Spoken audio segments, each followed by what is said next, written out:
I'm going to demonstrate the use of the variable price barcode parser that enables CorePOS to read price embedded barcodes. I've already created my chicken, but let me go ahead and go to the inventory. So here's my item, and what I want to do is put in the first 6 digits, which are going to be 270058, right? Yeah, there it is, 270058. 270058. So I have that saved, and here's our item, and that's working fine.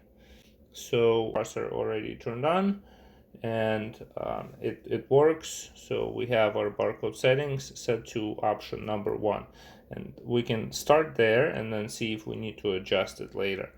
So now that I have this item created, I can go ahead and scan this barcode. And here's our chicken neck, and you can see that it's reading the price wrong because it needs to be $1.96, but it's reading $801.96, which is an issue of the settings. So we can go here and adjust the barcode setting to the second option. Here it is. The second option is on. So now let's try this again. Let me delete this item, and we can scan. And there it is. So we have this scanned in at 196,